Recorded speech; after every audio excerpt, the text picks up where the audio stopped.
നമ്മൾ വിയറ്റ്നാം സഞ്ചാരം തുടരുകയാണ്. സാപ്പായിൽ നിന്ന് ഞാൻ ഹാനോയിലെത്തി. സാപ്പായിൽ നിന്ന് ഉച്ചയ്ക്കാണ് പുറപ്പെട്ടത്.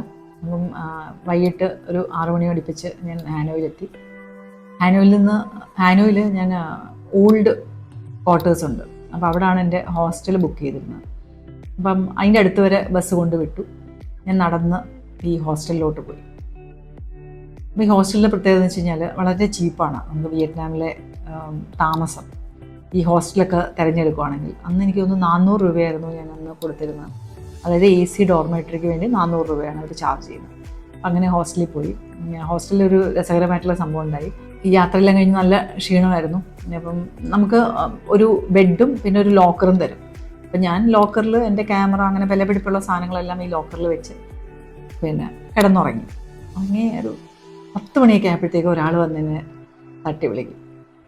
അപ്പോൾ അയാൾ പറയും, അപ്പം ഞാൻ നോക്കുമ്പോൾ എൻ്റെ ലോക്കർ, ഞാൻ പൂട്ടി വെച്ച ലോക്കർ തുറന്നിട്ടിരിക്കുക. എന്നിട്ട് അയാളുടെ എന്തോ സാധനം അതിനകത്തുണ്ടായിരുന്നു. അപ്പം ഞാൻ ഉറക്കത്തിൽ നിന്നിട്ടെങ്കിൽ ആകെ ഒന്നും മനസ്സിലായില്ല. കാരണം പൂട്ടി വെച്ച ലോക്കർ തുറന്നു കിടക്കുന്നതിനകത്ത്. പിന്നീട് അയാൾ ഞാൻ ചോദിച്ചു, നിങ്ങൾ എങ്ങനെ ഇത് തുറന്നു എന്ന് ചോദിച്ചു. അപ്പോൾ നോക്കുമ്പോൾ എല്ലാ താക്കോലും എല്ലാ ലോക്കറും തുറക്കുന്നുള്ളത് മനസ്സിലായി. കാരണം എൻ്റെ താക്കോൽ എൻ്റെ കയ്യിലുണ്ട്, അയാൾക്ക് വേറെ താക്കോലാണ്, അത് വെച്ചും ഇത് തുറക്കാം. എന്നിട്ട് ഞാൻ കണ്ടില്ല എന്ന് പറഞ്ഞപ്പോൾ പിന്നെ അയാൾ പോയി. പക്ഷെ എനിക്ക് ക്ഷീണം കൊണ്ട് കൂടുതലൊന്നും ഞാൻ ആലോചിച്ചില്ല. ഞാൻ ആ സാധനങ്ങളൊക്കെ എടുത്ത് എൻ്റെ ബെഡിൻ്റെ അവിടെ വെച്ച് നിരത്തിയിട്ട് പിന്നെ കിടന്നങ്ങ് ഉറങ്ങി. പിന്നെ രാവിലെ എഴുന്നേൽക്കുന്നതുകൊണ്ട് തന്നെ ഉള്ള ഗുണമെന്ന് വെച്ച് കഴിഞ്ഞാൽ ആരും എഴുന്നേറ്റിട്ടുണ്ടാവില്ല. അപ്പം തന്നെ നമുക്ക് പെട്ടെന്ന് കുളിച്ച് റെഡിയായിട്ട് ഇറങ്ങാൻ പറ്റും. അങ്ങനെ ഞാൻ അന്ന് ഇറങ്ങി. അപ്പം അന്ന് ബുക്ക് ചെയ്ത് വെച്ചത് ഒരു ഡേ ടൂറായിരുന്നു. അതായത് ഹൊവാലു, നമ്മുടെ ഈ ഹാനോയ് ക്യാപിറ്റൽ ആവുന്നതിന് മുമ്പ് വിയറ്റ്നാമിൻ്റെ ക്യാപിറ്റൽ. വിയറ്റ്നാം അന്ന് ഡൈക്കോ വിയറ്റ് എന്ന് പറഞ്ഞൊരു രാജ്യമായിട്ടായിരുന്നു അറിയപ്പെടുന്നത്. അപ്പോൾ അതിൻ്റെ ക്യാപിറ്റലായിരുന്ന ഹൊവാലു കാണണം എന്നായിരുന്നു അന്നത്തെ പ്ലാൻ. അതുപോലെ തന്നെ എല്ലാവരും പോകുന്നത് പൊതുവേ ഹാലോങ് ബേ കാണാനായിട്ടാണ്. അതായത് ഈ കടലിൽ ചുണ്ണാമ്പ് മലകളിൽ കൂടെ ഉള്ള ആ ഒരു യാത്ര ഭയങ്കര രസമാണ്, കാണാനൊക്കെ രസമാണ്. പക്ഷെ എനിക്കെന്തോ ആദ്യം മുതലേ ഒരു ഹാലോങ് ബേയോട് ഒരു മടുപ്പായിരുന്നു. ഒരു മേ ബി ഒരുപാട് ചിത്രങ്ങളൊക്കെ കണ്ടിട്ടുള്ളത് കൊണ്ടായിരിക്കും കാണാൻ പോകണം എന്നൊരു ആഗ്രഹം തോന്നിയില്ല. അതേസമയം എൻ്റെ ഒരു ഫ്രണ്ട് എന്നോട് പറഞ്ഞു, ഈ നദിയിൽ ഇതുപോലെ ചുണ്ണാമ്പ് കൽമലകളുണ്ട്, അപ്പോൾ അതൊന്ന് ട്രൈ ചെയ്യാൻ പറഞ്ഞു. അപ്പം ഇതെല്ലാം കൂടി ചേർത്ത് നോക്കുമ്പോഴത്തേക്കും ഇതൊക്കെ ഭയങ്കര റിമോട്ടായിട്ടുള്ള സ്ഥലങ്ങളാണ്, എനിക്കൊരിക്കലും ഒറ്റയ്ക്ക് പോയി ചേരാൻ പറ്റത്തില്ല. അപ്പം അങ്ങനെയാണ് ഞാൻ ഒരു ഡേ ടൂർ, അതായത് രാവിലെ പോയി വൈകിട്ട് വരുന്ന രീതിയിലുള്ളൊരു ടൂറ് പാക്കേജ് എടുത്തത്. അത് അറേഞ്ച് ചെയ്തെന്ന ഒരു ഹാനോയിലെ തന്നെ ഒരു ഗൈഡായിരുന്നു, ലോയ് എന്ന് പറഞ്ഞത്. അപ്പം ഞാൻ ഏകദേശം ഒരു $36 അന്ന് ആ ടൂറിന് കൊടുത്തത്. പക്ഷേ എൻ്റെ കൂടെ ആ ടൂറിൽ ഏകദേശം 20 വിദേശികളുണ്ടായിരുന്നു. അപ്പം നമ്മൾ പിന്നെ ഡിസ്കസ് ചെയ്തപ്പോഴാണ് ഇത് ലക്ഷറി ടൂർ എന്ന് പറഞ്ഞിട്ട് ചിലരുടെ നിന്നൊക്കെ $70 വരെയൊക്കെ വാങ്ങിച്ചിട്ടുണ്ട്. അപ്പം നമ്മൾ ഒരുപാട് റിസർച്ച് ചെയ്തെങ്കിൽ ഈ പറഞ്ഞ ചീപ്പായിട്ടുള്ള ഒരേ സാധനമാണ്, ഒരേ ടൂറാണ്, പക്ഷെ പല റേറ്റാണ് പലരും കൊടുക്കുക. അന്ന് അത് മനസ്സിലായി അവിടെ നിന്ന്. അപ്പോൾ ബസ്സിൽ എൻ്റെ തൊട്ടപ്പുറത്ത് നിന്ന് ലീ എന്ന് പറഞ്ഞ നമ്മുടെ ആ ടൂറ് ഗൈഡായിട്ട് വന്ന ലീ എന്ന് പറഞ്ഞൊരു ചെറുപ്പക്കാരനാണ്. അപ്പോൾ അവനെ എൻ്റെ കൂടെ ഇരുന്നത്. അങ്ങനെ ഇതിൻ്റെയൊക്കെ വിശേഷങ്ങളായിരുന്നു ചോദിച്ചത്. അപ്പോൾ അവൻ പറഞ്ഞത് ഈ ഡൈക്കോ വിയറ്റിൻ്റെ ക്യാപിറ്റലായിരുന്നു. അവരുടെ രാജാവെന്ന് പറയുന്നത് ഡിൻ എന്ന് പറഞ്ഞ രാജാവായിരുന്നു ഇത് തുടക്കം കുറിച്ചത്, ഡൈക്കോ വിയറ്റ് എന്നുള്ളത്. പിന്നെ അതിനുശേഷം ആ രാജാവ് മരണപ്പെട്ടപ്പോഴത്തേക്ക് അതിനുശേഷം പിന്നെ വന്നാണ് ലേ എന്ന് പറഞ്ഞ രാജാവ്. ആ ലേ രാജാവും കുറേ കാലം ഭരിച്ചു. അതിനുശേഷം അടുത്ത രാജാവ് വന്നു. ആ രാജാവിൻ്റെ പേരാണ് ലായ് തായ് ടോ. അപ്പം ഈ ലായ് രാജാവാണ് ക്യാപിറ്റൽ വീണ്ടും ഹാനോയിലേക്ക് കൊണ്ടുപോയത്. അപ്പോൾ ഈ ഹൊവാലുവിൻ്റെ പ്രത്യേകത എന്ന് വെച്ച് കഴിഞ്ഞാൽ ഈ ഹൊവാലുവിൽ ഈ ഡിൻ രാജാവിനെയും ലീ രാജാവിനെയും ആരാധിക്കുന്ന ക്ഷേത്രങ്ങളുണ്ട്. അപ്പം ഞങ്ങൾ ഈ ഹൊവാലുവിൽ അതാണ് കാണാൻ പോയത്. അപ്പോൾ ഇവരെങ്ങനെയാണെന്ന് വെച്ച് കഴിഞ്ഞാൽ നമുക്ക് ആ ക്ഷേത്രത്തിന് അടുത്ത് വരെ ബസ്സിലാണ് പോകുന്നത്. ബസ് അവിടെ വരെ പോകത്തില്ല. അപ്പം കുറച്ച് ദൂരെ മാറി ഒരു ഹോട്ടലുണ്ട്. ആ ഹോട്ടലിന് അവിടെ ബസ് ഇടും. എന്നിട്ട് നമുക്ക് സൈക്കിള് തരും. എല്ലാവരും സൈക്കിളിലാണ് അങ്ങോട്ട് പോകേണ്ടത്. അപ്പോൾ ഇതൊന്നും നമ്മളോട് നേരത്തെ പറഞ്ഞിട്ടില്ലായിരുന്നു. എനിക്കിപ്പോൾ സൈക്കിൾ ഓടിക്കാൻ അറിയാവുന്നതുകൊണ്ട് കുഴപ്പമില്ല. ഞാൻ നോക്കുമ്പോൾ സിംഗപ്പൂരിൽ നിന്നൊരു ലേഡി വന്നിട്ടുണ്ട്. അവരൊരു 65-70 വയസ്സുണ്ട്. ഞാൻ ചോദിച്ചു, അവരെന്ത് ചെയ്യും, കഷ്ടമല്ല, അവർക്ക് കാണാൻ പറ്റില്ലല്ലോ എന്നൊക്കെ ഇങ്ങനെ ഓർത്തു.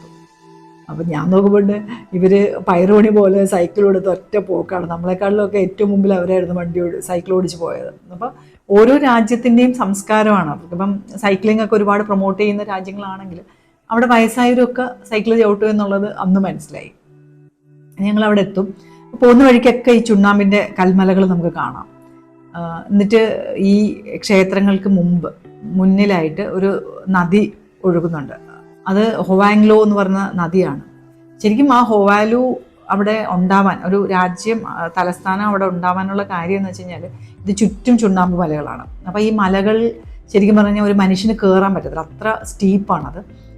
പിന്നെ കൂടാതെ ഈ നദിയിൽ കൂടെ മാത്രമേ ഇവിടെ എത്തിപ്പെടാൻ പറ്റുള്ളായിരുന്നു. അപ്പോൾ അവർ ആ ഒരു അഡ്വാൻറ്റേജിലാണ് ഇവിടെ ഒരു ക്യാപിറ്റൽ ഉണ്ടായി വന്നത്.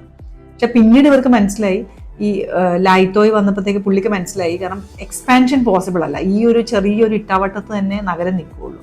അപ്പോൾ അതുകൊണ്ടാണ് ഹാനോയിലേക്ക് രാജ്യ തലസ്ഥാനം മാറ്റപ്പെട്ടത്. അപ്പം ഞങ്ങൾക്ക് ആ നദിയുടെ കുറുകെ ഒരു പാലമുണ്ട്. ആ പാലം കടന്നാണ് ഈ ക്ഷേത്രത്തിലെത്തുന്നത്. അപ്പോൾ ഒരു വലിയൊരു കോമ്പൗണ്ടാണ്. ആ കോമ്പൗണ്ടിൽ കുറച്ച് നമ്മൾ സൈക്കിൾ ചവിട്ടി നിറയെ മരങ്ങളൊക്കെ ഉള്ള, തണലൊക്കെ ഉള്ള ഒരു സ്ഥലം. എന്നിട്ട് ഒരു വേറൊരു കോമ്പൗണ്ടിലാണ് ഈ ക്ഷേത്രം ഉള്ളത്. ക്ഷേത്രത്തിൽ നമ്മൾ കയറി കഴിഞ്ഞ് കഴിഞ്ഞാൽ ഒരു നിലയുള്ള ഒരു ഓടിട്ട കെട്ടിടമാണ്.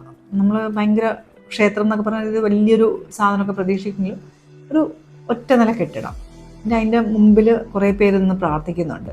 അപ്പം ലീ പറഞ്ഞു, ഇപ്പോഴും ഈ നമ്മൾ ശരിക്കും പറഞ്ഞാൽ ദൈവങ്ങളെ ആരാധിക്കുന്ന പോലെയാണ് ഇവരുടെ ഈ പൂർവികരായിട്ടുള്ള അല്ലെങ്കിൽ ഈ രാജാവിനെയൊക്കെ ആരാധിക്കുന്നതെന്ന്. അപ്പോൾ അവിടെ ഒരുപാട് വിയറ്റ്നാമീസ് ശരിക്കും വളരെ പീസ്ഫുള്ളായിട്ട് അവിടെ നിന്ന് പ്രാർത്ഥിക്കുന്നുണ്ടായിരുന്നു. ഞങ്ങൾ അകത്ത് കിടന്നപ്പം അദ്ദേഹത്തിന് സമർപ്പിക്കാനായിട്ട് ആൾക്കാർ കൊണ്ടുവന്നത് ബിയറിൻ്റെ കുപ്പിയും വിസ്കിയുടെ കുപ്പിയൊക്കെ അവിടെ ഉണ്ടായിരുന്നു. പിന്നെ അകത്തെ ഒരു മുറിയിലാണ് ഏകദേശം ഒരു 7 അടി പൊക്കത്തിലുള്ള ഈ ഡിൻ രാജാവിൻ്റെ ഒരു പ്രതിമ വെച്ചിട്ടുണ്ടായിരുന്നു. അകത്തേക്ക് നമുക്ക് കടക്കാൻ പറ്റില്ലായിരുന്നു.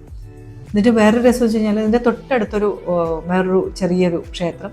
ആ ക്ഷേത്രത്തിൽ അദ്ദേഹത്തിൻ്റെ അച്ഛനെയും അമ്മയുടെയും ഒരു ചെറിയ പ്രതിമകൾ വെച്ച് അവിടെയും പൂജ നടക്കുന്നുണ്ടായിരുന്നു. ഇതെല്ലാം കണ്ടിട്ട് നമ്മൾ ലീ രാജാവിൻ്റെ ആ ഒരു ക്ഷേത്രത്തിലും പോയി. അവിടെയും ഇതുപോലെയൊക്കെ തന്നെയുള്ള കാഴ്ചകളായിരുന്നു. പിന്നെ അവിടെ കുറച്ച് പല്ലക്കൊക്കെ കാണാൻ പറ്റി, നമുക്ക് പഴയ കാലത്ത് ഉപയോഗിച്ചുകൊണ്ടിരുന്ന പല്ലക്കൊക്കെ കാണാൻ പറ്റി. അങ്ങനെ ആ ക്ഷേത്രങ്ങളെല്ലാം കണ്ടിട്ട് ഞങ്ങൾ വീണ്ടും സൈക്കിളിൽ കയറി ആ ബസ് നിർത്തിയ സ്ഥലത്ത് പോയി. അവിടെ ആയിരുന്നു ഞങ്ങൾക്ക് ഊണ് പറഞ്ഞു വെച്ചിരുന്നത്. അവിടെ നിന്ന് ഊണും കഴിച്ചിട്ടാണ് ഞങ്ങൾ അടുത്ത സ്ഥലത്തേക്ക് യാത്ര ചെയ്തത്. ടാംകോക്ക് എന്ന് പറയുന്ന സ്ഥലത്തേക്കാണ് ഞങ്ങൾ അവിടെ നിന്ന് പോയത്. ഇവിടെ ngോ ഡാങ് എന്ന് പറഞ്ഞ നദിയുണ്ട്. ആ നദിയിലാണ് നമ്മുടെ ചുണ്ണാമ്പ് കൽമലകളുള്ളത്. അപ്പം ഒരു ഫെറി പോയിന്റ് ഉണ്ട്.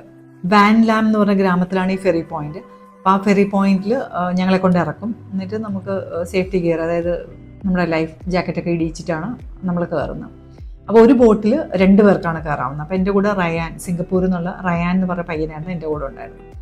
അപ്പോൾ അവനും കയറിയിട്ട് മിയ എന്നായിരുന്നു ആ സ്ത്രീയുടെ പേര്, ഒരു വിയറ്റ്നാമീസ് സ്ത്രീ. സാധാരണ ഞാൻ അതുവരെ വിയറ്റ്നാമീസ് എല്ലാവരും കണ്ട് നല്ല മെലിഞ്ഞ ആൾക്കാരായിരുന്നു. പക്ഷേ മിയ അത്യാവശ്യം വണ്ണമൊക്കെ ഉള്ള ഒരു സ്ത്രീയായിരുന്നു. അപ്പോൾ ലീ ആദ്യമേ ഞങ്ങളോട് പറഞ്ഞിരുന്നു ഇവർക്ക് ടിപ്പ് കൊടുക്കണം, എന്തെങ്കിലും കൊടുക്കണം അവർക്കെന്ന് പറഞ്ഞിരുന്നു. ഞങ്ങൾ ഇതിൽ കയറി. അപ്പോൾ ഏറ്റവും ഫ്രണ്ടിൽ ഞാൻ, നടുക്ക് റയാൻ, ഏറ്റവും ബാക്കിൽ മിയ. ഞങ്ങൾ ആ നദിയിലൂടെ സഞ്ചരിച്ചു തുടങ്ങി. എന്നിട്ട് ഞാനിങ്ങനെ സൈഡിൽ നോക്കുമ്പോൾ ഇതുപോലുള്ള ബോട്ടുകൾ, കുറേ ബോട്ട് ഉണ്ട്. ആ ബോട്ട് ഓടിച്ചുകൊണ്ടിരുന്ന വള്ളക്കാരികൾ അവർ കാലുകൊണ്ടായിരുന്നു തുഴഞ്ഞുകൊണ്ടിരുന്നത്. ഞാനായിരുന്നു ഏറ്റവും മുമ്പിൽ, നടുക്ക് റയാൻ, ബാക്കിൽ മിയ. അങ്ങനെ ഞങ്ങൾ വള്ളത്തിൽ യാത്ര തുടങ്ങി. കുറച്ച് ഞാനിങ്ങനെ നോക്കുമ്പോൾ നമ്മുടെ മറ്റു വള്ളങ്ങൾ കാണാമല്ലോ. അപ്പോൾ അതിലൊക്കെ ഈ വള്ളക്കാരികൾ കാല് വെച്ചാണ് തുഴയുന്നത്. അപ്പം ഞാൻ പിന്നെ പതുക്കെ ബാക്കിലോട്ട് നോക്കുമ്പോൾ നമ്മുടെ മിയെ അങ്ങനെയാണ്, കാല് വെച്ചിട്ടായിരുന്നു അവരും തുഴഞ്ഞുകൊണ്ടിരുന്നത്. ഇതൊരു നല്ലൊരു അനുഭവമായിരുന്നു. ഭയങ്കര രസമായിട്ട് അവർ ഈ പാലത്തിൻ്റെ അടിയിൽ കൂടെ ഒക്കെ പോയി, മലകൾക്കിടയിലൂടെ ഒക്കെ അങ്ങനെ കൊണ്ടുപോയി. എന്നിട്ട് കുറേ ദൂരം അങ്ങനെ നമുക്ക് സഞ്ചരിക്കാം. നല്ലൊരു രസമുള്ളൊരു എക്സ്പീരിയൻസ് ആയിരുന്നു അത്.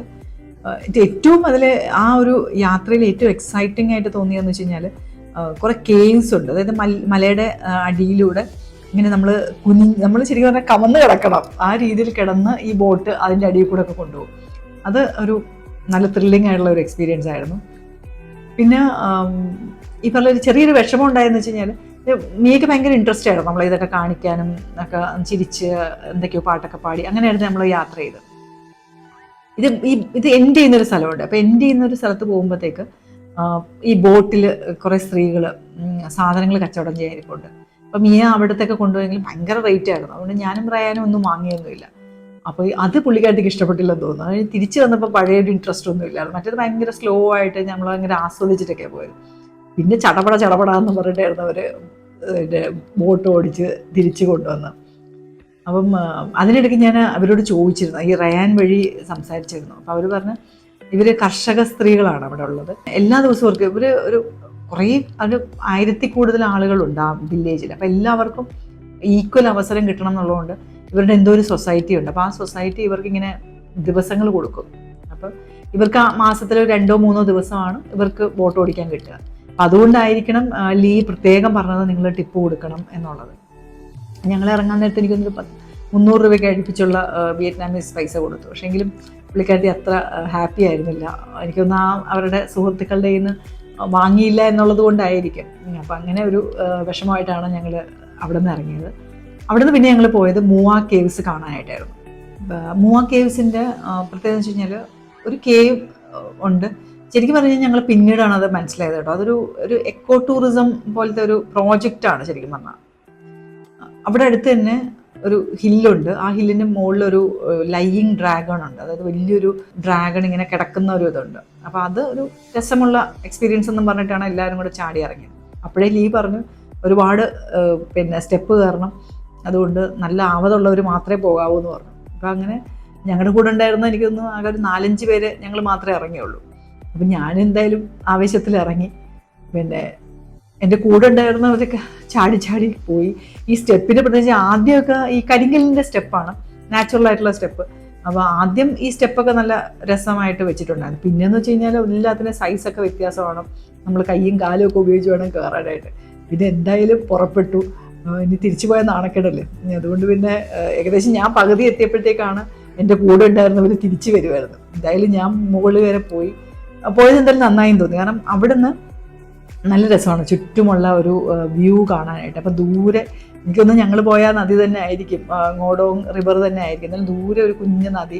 അപ്പോൾ അതിൽ ബോട്ടൊക്കെ നമ്മൾ ഈ പേപ്പറിൻ്റെ ബോട്ടൊക്കെ വെച്ച് കളിക്കുമല്ലോ. അപ്പോൾ അത്തരം കടലാസ് തോണികളാണ് അതിലെ കൂടെ പോകുന്നതെന്ന് തോന്നുന്നു. അത്തരം അങ്ങനെ ഒരു അനുഭവമായിരുന്നു.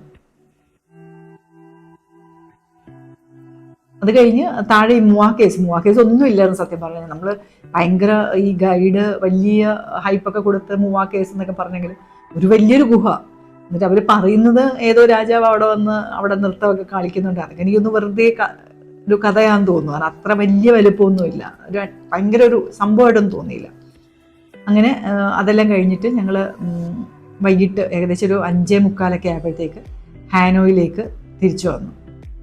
അപ്പോൾ എനിക്ക് ഏറ്റവും രസമായിട്ട് അന്ന്, അല്ലെങ്കിൽ ഏറ്റവും സന്തോഷം തന്നൊരു കാര്യം എന്ന് വെച്ച് കഴിഞ്ഞാൽ അന്ന് എനിക്ക് വാട്ടർ പപ്പറ്റ് ഷോ കാണാൻ പറ്റി. കാരണം ഇതിന് മുമ്പ് ഞാൻ ആദ്യത്തെ ദിവസം ഹാനോയിൽ വന്നിറങ്ങിയപ്പം ആദ്യം 6 മണിക്ക് വന്നിറങ്ങി ഉടനെ തന്നെ പോയത് ഈ പപ്പറ്റ് ഷോ കാണാനായിട്ട്. പക്ഷേ ഞാൻ എത്തിയപ്പോഴത്തേക്ക് 6:45. ഞാൻ അവരുടെ കയ്യും കാലും പിടിച്ചിട്ട് അവർ ടിക്കറ്റ് തന്നില്ല. 6:30 തൊട്ട് 7 വരെയാണ് ഷോ. 6:45 എന്ന് പറഞ്ഞ ടിക്കറ്റ് തന്നില്ല. പിന്നെ സാപ്പയിൽ നിന്ന് തിരിച്ചു വന്ന ദിവസവും വൈകിട്ട് 6 മണി 6:30 ആയപ്പോൾ എത്തി.